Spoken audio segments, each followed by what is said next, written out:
Welcome to The Author's Journey with #1 international best-selling author and in-demand publisher, Rebecca Hall Gruyter. Today, we'll showcase the works of an amazing best-selling author, find out the story behind their book, and explore ways to bring your message powerfully forward. Now, here's your host, Rebecca Hall Gruyter. Welcome, everyone, to The Author's Journey. Honored to be connecting in with you today, and I'm very excited to introduce our amazing expert to you. I know you're going to love getting to know her, hearing her heart and spirit and wisdom and insight that she really brings to the industry and to this field. So it's just an honor to have her joining us. And as we connect in, I just want to take a moment for us to just stop, pause, and breathe. Especially those of you who are aspiring authors, it's so important to slow down for a moment, breathe, and be fully present. For readers, it's important that we stop, pause, and become centered and present as well. So all of you beautiful listeners, I'm honored to have you connecting in, slowing down for a moment as you pause and breathe, allowing us to pour into you as I get to introduce our amazing guest. I know you're going to love her. We featured her on multiple programs and shows. If you're ever wanting to look up and hear some of those shows, you can just look them up by her name, Hannah Lyon, and you'll be able to see them pop up and get to know and experience more and more of her. We also will have her share her contact information at the end of the show so you can connect in and go deeper. I know you're going to love her perspective, her personality, and what she's bringing to the world. So it's my honor and privilege to introduce Hannah Lyon, an international best-selling author. She has worked in the writing industry for 8 years. She's the mother and creator of Rethos, and she explains deep meanings within her fantasy series that she's going to be sharing with us a little bit later on in our conversation. And she's also the founder of Castle Line Editing. She works to help authors find their voices while polishing their powerful manuscripts across multiple genres so they can bring them forward in incredible ways. She's absolutely passionate about you telling your story. Please lean in. Warmly welcome the powerful, dynamic, and heart-centered Hannah Lyon to the show. Welcome. Thank you so much, Rebecca. That was wonderful. You are so welcome. I'm just thrilled to have you joining us again. I know we got to bring you on when you were sharing about the first book in your series, and you just recently released the second book in your series, and it was also received really powerfully, became an international best-selling book, and I know there's a third one in the works, so we have lots that we get to talk about today that's really exciting. And I wanted to start our conversation, though, with why. Why was it important to you to create and bring forward a series? And I'd love for you to describe the series a little bit. Sure. So the Freedom for Rethos trilogy is a high fantasy trilogy, and it takes on kind of a traditional form of storytelling, kind of the old school trilogy formats that I grew up with loving, and showing what it looks like to follow a big group of characters across a very large set of kingdoms with different sets of politics, different sets of motivations, lots of deeply woven, interweaving magic systems, and some very deep themes as well that really bring people from that fantasy world back into the real world, which is one of the reasons why I love to be able to write the fiction that I do, is translating it from something that's make-believe into something that applies to our life. So that is a little bit of what is unique about the type of fantasy writing that I do. And the second book has just been able to bring everybody even more deeper into those conflicts now that that is out in the world. I love it. I love it. Now, how long did it take for you to, from having this idea, birthing these worlds? You've created worlds in these series. So how long did it take you to create, write, explore, to then deciding to lean in and bring it forward? How long was that process, and what was that like? I would say the process itself has taken many years, just because writing first started as a hobby for me. It was a therapeutic way of processing different things in my life, of escaping and being able to heal from different things that have happened, different challenges that I faced. And it did really just start as something that I did for me, for fun. Even though I had that secret dream that, one day it would be something that could be put out into the world and share with other people. So those years definitely went by.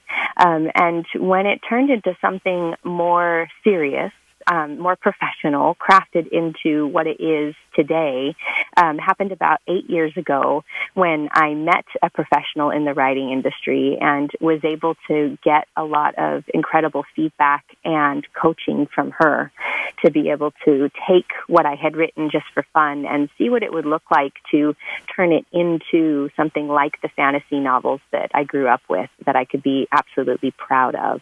And committing to that and bringing that out there, having somebody who is a professional in the writing world is where, the rubber really hit the road and things turned into the 2 books that are now out there now. Oh, I love it. I love it. Now, I'd love for you to share a little bit of, thank you. So just a tip I'm taking from what you're sharing already, because I love having tips that we can share with our listeners, that you were able to have an experience with a professional in the writing space that was able to give you some direction and guidance so that you could bring this hobby forward and eventually launch it, as you have, into the world in so many powerful ways. So something for all of our aspiring writers out there is really look at how you can bring in support to bring this forward. It's not a solo journey, that you can have maybe that secret dream like Hannah had. You can find a way to bring that forward and share what you've created with the world in a powerful way. And as you've done that, Hannah, because that's takes a lot of courage, it takes a lot of dedication, a lot of work to bring it forward and then trust the world with it. What has that journey been like for you? And do you have a favorite moment, maybe one that surprised you along the way? That just makes me giggle because it has been almost entirely unexpected in the way that things have happened. I know that when you find the perfect home for your book with the right publisher, with somebody you trust, that is usually a very divinely guided moment when you are able to find the right team and the people who you can share your writing with and then help you bring it into the world in the best way. So when I was able to realize who those people were and start working with those people, it made everything very real, which, like you said, can be pretty frightening, but also very magical at the same time. And I'd have to say where that moment hit home the most was realizing that the type of fantasy that I write isn't just to entertain myself or to entertain other people, but it is actually pieces of me and imprints of me within characters and magic and settings. So in a sense, it is a lot more emotional and vulnerable than it may look like on the page. And people who know me have noticed that, and people who don't know me have reached out and said, I've never really been into fantasy. I've never really enjoyed this genre before, but when I read what you wrote, it hit me just as strongly as books I've read in other genres. It's been able to reach my heart in a way that showed me a different form of artistry that some people choose to put themselves into, but it's not, you as the main character. It's something that's woven into a make-believe world. So when I got that feedback from people saying, wow, this isn't something I normally read, but now I like fantasy. Now I want to explore other authors and other ways that I can learn and grow as a person through this type of genre. And that was pretty cool. I was very impressed and humbled when I was told that by multiple people. Mm. And what an opportunity to bring this world to others that haven't explored the fantasy world before, and to have your book bring them in and touch their hearts and lives in so many ways. And both of your books is just really powerful. I've seen some of the raving fans that have been created, and they're sharing it and excited, and they have just really loved your series and the twists and turns that it has taken. I know when I had the opportunity to read it, I had trouble putting it down, like the next page list to next page, and I wanted to see what happened. And there were twists and turns and things that kept me captivated throughout both books. And when I read the first book, my first response was, well, I'm ready for the second. Where's the second? When is it coming out? And I know I wasn't alone in that thought. And as I read the second one, I feel the same. When is that third one coming out? I need to know what happens, where things go next. So congratulations on creating such a powerful series that's something that you can enjoy, but you also get very involved in, and grows. And you grow as you read the journey and the different twists and turns in this amazing world that you've created. So congratulations, Hannah. Thank you. Absolutely. Now, I'd love for you, because we've talked about how amazing this series is, and complex, and the vulnerability that you have shared parts of you throughout the book in the different characters, and you're trusting the world with that, and that took a lot of courage to lean in and share that, but it's been so impactful for people. Do you mind giving an overview of what this series is about, and particularly book 2, the title, and a little bit about it? Yes. So the second book in the Freedom for Rathos series is called The Strings of Fate, and it picks up right where the Rebel and Violet left off. And if you can get the gist from a few of the titles, there's a huge theme of being able to fight for freedom, and as well as being able to either fight against or accept destiny or fate. Those are a lot of themes that the heroes and heroines in my book face, as well as the villains, too. So this is a kingdom that has been under the control of a evil dictator for a very long time, who has used propaganda about a blood goddess to be able to keep people under his thumb and make them feel very comfortable within cages of oppression. And my rebel leader is this man who tries to break people free of those cages and lead them into a world where they get to choose who they worship, and choose who they love, and choose what they fight for and what they think is right. And he involves a single mother and her teenage son in a lot of his plans. And he has to ultimately ask himself, as well as everyone else around him, what are you willing to sacrifice in order to gain the level of freedom you deserve? So how can you stray from the justification of evil actions to be able to find freedom? How do you not become like the monsters you're fighting?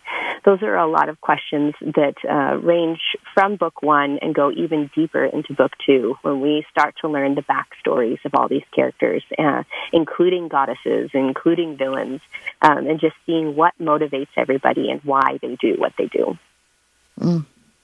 Beautiful. Thank you for sharing. And for listeners who are just leaning in and are excited and want to know how to get a copy and get involved with you and with this series, I'd love for you to share the best way to get a copy, the different formats that are available of both books, and have everyone have your paper and pen ready. Hannah, how can we get a copy? Yes. Well, you can find the book on Amazon if you are looking me up either by my name as an author, or if you're looking up The Rebel and Violet as book 1, or The Strings of Fate, which is book 2. I also have a website that is focused on the book, different interviews about it, different ways that you can enjoy the book as well, and that is freedomforrathos.com. And Rathos is RHEPHOS. Now, at the moment, you can get every format for The Rebel and Violet. So there's the ebook, the physical copies, as well as the Audible. And for the second book, right now we have the ebook and the physical copies with the Audible on the way. That will be available very soon. And I have to tell you that if you love to listen to books, if you love to be able to multitask and like to take in story while you're doing things so that you can enjoy as many books as possible in your life, I could not be more pleased and more honored to work with the narrator that I have. I've heard nothing but incredible feedback from listeners of Audible productions on the first book. So I promise the second one is worth the wait, and it will be there soon. Wonderful. Thank you so much for sharing. We're very excited about your book, and the Audible is soon to be released. We are getting ready to go to our first commercial break. And as we do so, listeners, I invite you to think about some of what Hannah has shared and some tips and perspectives that she's bringing to the world of fantasy and this incredible series that she's created. So I encourage you to get a copy, and we'll be back in just a moment.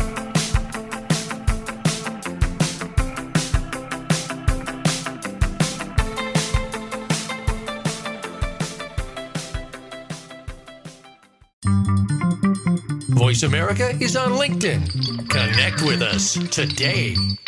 Rebecca Hall Gruyter's Speaker Talent Search is looking for speakers wanting to get on more stages. With just one audition, you could open the doors to hundreds of speaking opportunities, reach more people, and expand your impact. Finalists get to audition live in front of leaders looking to fill all kinds of speaking opportunities. Apply now at speakertalentsearch.com. That's speakertalentsearch.com. We look forward to hearing your message. Announcing a powerful new TV channel featuring programs designed to enhance and transform your life. Make powerful connections, one program at a time. And by doing so, we can bring transformation to the world. Tune in each week to Empowered Connections TV as we add new programs to help you make empowered connections of your own. Visit empoweredconnectionstv.com. That's empoweredconnectionstv.com. And make the most of an incredible life transformation.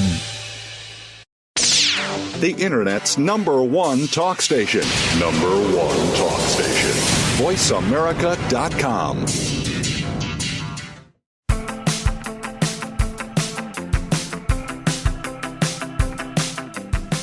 Welcome back, everyone. I hope you enjoyed those 2 minutes and you had an opportunity to reflect on some of what Hannah has shared. And I hope that you're excited about her powerful fantasy series that she's created and has brought to the world. We're just getting really great feedback, and I know it's impacting a lot of people and bringing a lot of people to the fantasy genre as readers, which is really wonderful to see as well. Now, I know that you have book 3 in the works, and I didn't know, Hannah, if you can just share a little bit about what we can look forward into that, an approximate time that it might be released and shared into the world, because I know when people read book 2, they're going to want book 3. Yes, and I appreciate the accountability that comes with that because I knew as soon as that first book came out that, and it could not be something that could just sit on my computer anymore. It couldn't be something that I could easily set aside. So I knew once the first book was released, once I could make sure the second one was available as well, that I had to figure out the ending. And it's actually amazing timing to be able to talk about it today, because I'm very, very close to having the first draft of the third book done. That was something that I wanted to make sure I had achieved by the time the second book was out, and being able to make sure that the ending of the story was created. And it's been an extremely unique and emotional process compared to the first 2 books, just because in a sense it's like saying goodbye. It's not necessarily forever, but it is the ending of a story that has been a huge part of my life for a very long time, and I've been doing my best to do justice to everything that I've set up to all the threads that I've woven, making sure they all come together in the best way possible. So right now, the title is still in the works. And I am hoping that I will be able to confirm a date for next year relatively soon. Sometime at the beginning of 2025 would be lovely. And just making sure between now and then that I just make the best ending possible for my readers. And that is definitely on the way. Oh, thank you for sharing. And I love your commitment to this series and to really honoring all the journey has been for you and it has been for the series, and not rushing it, but allowing it to really come forward and an end that is something that you're truly proud of. I think sometimes authors can get tired towards the end of a book or a series. And so I love that you are really committed in holding that space, and congratulations on almost having the first draft complete. That's just a huge accomplishment. Yeah, thank you. Yeah. And I'm glad you touched on the emotions, because that was actually a question I had where I was wondering what that was like, because this is something you've created and birthed and brought forward, and it's been such a journey. And there can always be, at the end of a journey, there's I know for myself, I can be really proud and look back and excited, but it's bittersweet too, because it's like, oh, well, this is complete. This has been such a big part of my life. Now what do I do with some of that space and time? So any feelings around that? I love what you've shared already that you would add to that. Well, I would definitely have a very large celebration to begin with. Nice. just to acknowledge that, 3 books is going to end up being thousands of pages. And Yes. It's something that has taken a lot of brain power and a lot of commitment throughout the years. And I feel like it comes in waves as far as when you're working on a really big project and then you release it. And then you look forward to whatever comes next. So this time I am looking forward to the lull in the pressure and the ability to just be more present in different areas of my life and achieve that balance once this story is complete, once that goes out there. And really just making sure that one day that wave is going to rise again. And I'm going to be ready when that happens and see exactly what story decides to show itself down the road.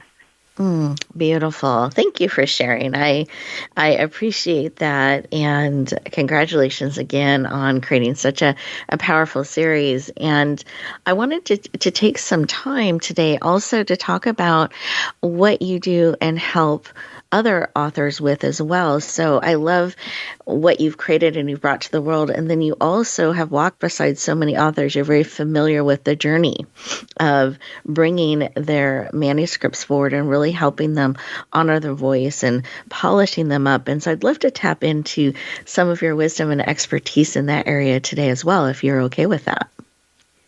Yes, absolutely.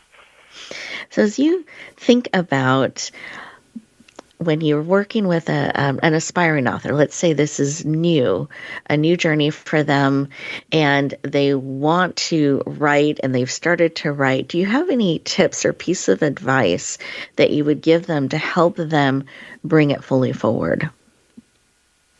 Yes. That almost goes back to one of the first questions that you asked me today, Rebecca, and that is figuring out very clearly why you want to be able to share a story. Why is it something that you want to be able to do? And when they're really clear on their motivation behind a project, it often creates a foundation that can keep you steady whenever you're facing a challenge as an artist and as a writer. And one thing that I love to be able to help my editing clients realize is that even if they see similarities in their message to other people, to other books out there, that ultimately nobody is them. And nobody can say the words that they can say and share life through their eyes. So seeing the uniqueness in your message of what you want to write, whether it's, through a fantasy world or through a memoir of their life or through tools that they want to share as a coach and a speaker in a self-help book, there are no people out there who can say your story the way you can say your story. And if you can own the power of that message when you first begin of why you want to write in the first place, it can often help you circumvent quite a few setbacks that other authors have experienced who don't take the time to do that work. So that's usually where I like to begin. Thank you. I think that's really, really great advice, and having that clarity of why will help them through so much. And another thing, as you were sharing, I heard you say, the commitment that you took and what it's taken and the time and the energy that it takes to create and bring forward something that is very impactful. Would you mind speaking to that a little bit, and tip or advice that you would give readers out there to maybe practically carving out space or time or whatever your advice would be around that commitment to bringing it forward? Yes. So I think one of the most important steps we can take is creating an accountability system with another person. And for me, that is usually what starts in a writing group. And that's something that doesn't take any monetary investment. That's something that just looks at finding a group of people, even if it's just one or two people, who want to be able to be there for you, to give you those little nudges or reminders as far as reaching the goals that you set for how much you want to write and when you want to write it. And even people who are willing to, in those groups, give you initial feedback as well for things that, you jot down on paper, to brainstorm with you, to work through any kind of holes you have in your story or expand places of it that need to be expanded upon and deepened. Having that group of people who are willing to be there with you, it's usually not too hard to find. You can go to a library. You can go on social media. There are places where you can connect with people who truly love to support authors. And having that there will solidify that commitment quite strongly and help you make sure that you don't just give up, that it's a project that you get to finish and you get to be proud of. Beautiful. Thank you for sharing. And I know that you've even shared with me behind the scenes when you get up and how you carve time every day committed to writing and to sharing. Like, you've built in that time into your calendar. You plan on it and you hold that space and time. So I don't know if you want to share any tips around that. Oh, yes. As long as everybody acknowledges that you don't have to do it the way I do it. Fair enough. That's just because I'm a working mom, and I have two children who are 2 years old and 5 years old. And I run my editing business, and I work with authors, and I make the time to write all at the same time. So for me, it looks like very, very early mornings, like between 4 and 5 o'clock in the morning is when I've been able to train my brain to wake up, to look at my notes from the night before, to look at that intention I set the night before, and, at least write a paragraph, at least write notes out to myself about what I want to happen, at least edit a couple pages, even potentially be able to write a whole chapter if I'm feeling really, really good about what I'm doing. But it really is something that you can train your brain to be able to do at particular times of day. And it just might mean, watching less TV or, spending less time on our phones, or talking to our spouses and saying, hey, I would love to hang out with you tonight, but I really want to try to get a little bit of writing done. And when you're able to find what those little spaces are and do it over and over again, your brain is going to get that message, and it's going to say, okay, it's time to write. I'm going to block everything else out. And if it's just a sentence or two, that's wonderful. If it's dozens of pages, that's great too. And that habit forming, no matter when you're able to do it, really eventually leads to some beautiful results. Beautiful.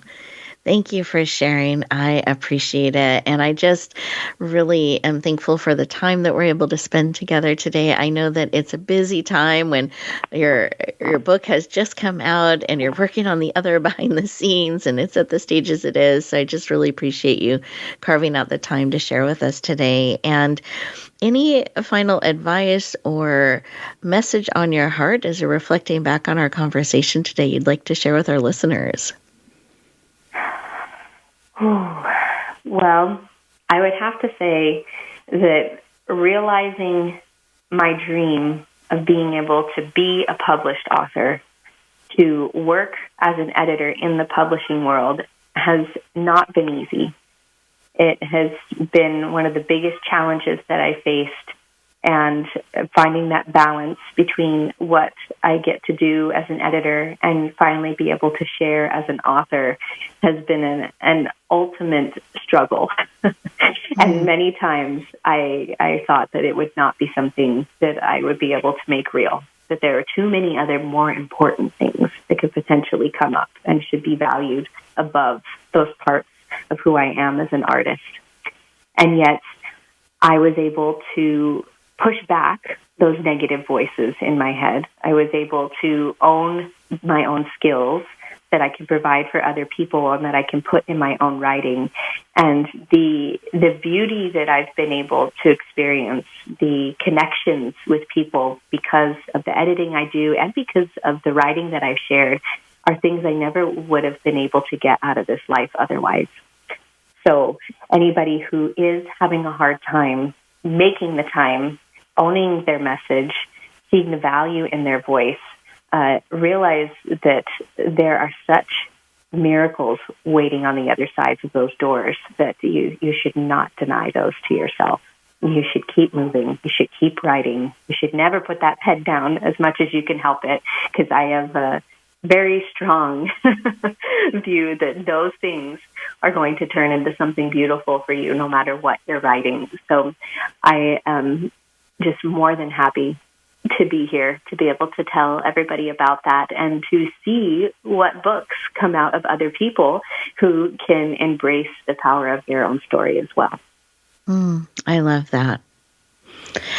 Well, Hannah, thank you for joining. And I love that. Embrace the power of their story as well. It's just really, really powerful. And I'd love for you to share, what is the best way for people to connect in and to go deeper? I know we shared about the book a little bit, but you also provide all these amazing services for authors as well. So I'd love for you to share the best way for people to connect in. Sure. Yeah. Castle Lyon Editing is my website, and Lyon is Lyon. That is where you can find all of the names and books of authors I've worked on that I love to celebrate, as well as the different packages and pricing and information about when I'm available to look at manuscripts for authors of all different genres. So Castle Lyon Editing is where you'll be able to find me. Perfect. And one more time, the website that you have dedicated to your book series as well? Yes, that is freedomforrathos.com. Beautiful. Thank you so much, Hannah, for joining us today. Listeners, I hope you have enjoyed getting to know Hannah and really drink in her beautiful advice and suggestions. And I know you will love her series if you have the opportunity to lean in and get a copy. And as we bring our show to a close today, I encourage you to take a couple moments for you. Take a couple moments to write down an action that you're taking, something that you're going to implement, do differently as a result of our conversation today. I encourage you to keep reading, keep writing, and we'll look forward to talking to you next time. Thank you for tuning in to The Author's Journey. Please join Rebecca Hall Gruyter for another edition of the Author's Journey podcast every Monday on the Voice America Variety Channel. And until we talk again, use some of the tips and inspiration from today's show to guide you as you lean in to bringing your message forward.